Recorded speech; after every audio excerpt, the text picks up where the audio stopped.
Hi guys, remember the Tory MP who was giving advice to people struggling to feed their families some months ago, where he said that the local food bank could teach people to produce their own meals for about 30p, and that the main reason they couldn't provide food for their families was because they were bad at handling money and can't cook. Well, it may come as a surprise to some, but he seems to have a massive problem with immigration. Here he inadvertently raised a Brexit problem when talking about asylum seekers. Have a listen to Lee Anderson make a fool of himself. What about the other things that she needs to address very quickly? In addition to the cost of living, the migrant crisis still goes on. Another 2,000 people arrived over the last few days. Mate, don't start me on that, mate. Like I say, Mike, every time I feel sick to the stomach when I see these boats coming across. You know what? We've got a shortage. I'm going to be raising this in Parliament, actually, hopefully today with the Home Secretary. We've got a shortage of bus drivers in Ashfield to get pensioners to the library, you know, to the post office. Yet, there's a shortage of bus drivers. I wonder why there's a shortage of bus drivers. Could it be anything to do with what Lee Anderson supported back in 2016? Lee Anderson is a Brexiteer, and now he's complaining about a shortage of bus drivers. There's a shortage of heavy goods vehicle drivers as well because of Brexit. There's a shortage of bus drivers because of Brexit. And Lee Anderson is complaining about a shortage of bus drivers to provide services to elderly people in his constituency.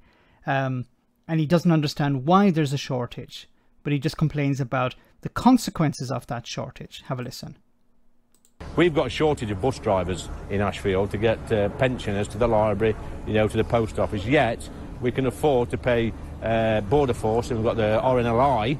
They're going over the channel and ferrying people that's never been to this country, never worked in this country, never paid any tax in this country. They're ferrying them to the port, putting them on buses. These buses have got bus drivers straight to a 4-star hotel, and they're living their life a ride. It's an absolute disgrace, and I'm embarrassed about it. Yeah, I think people. I apologise to anybody that's watching. No, listen, people are sick to the back teeth.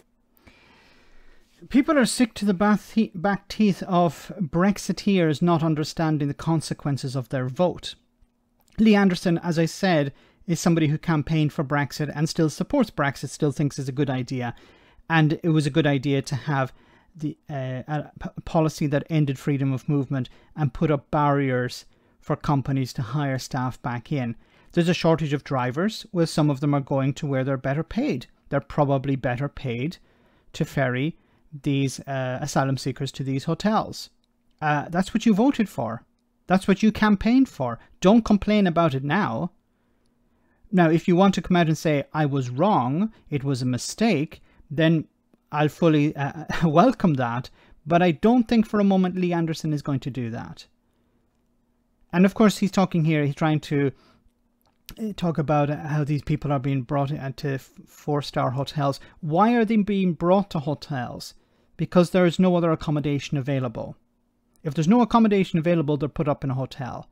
4-star or 1-star is irrelevant. If there was proper accommodation in the community, that's where they would go. Because it's not available, they have to go somewhere. And hotels are the most convenient. Let me know in the comment section, guys, what you think about all of this. As always, your comments are greatly appreciated. Thanks a lot.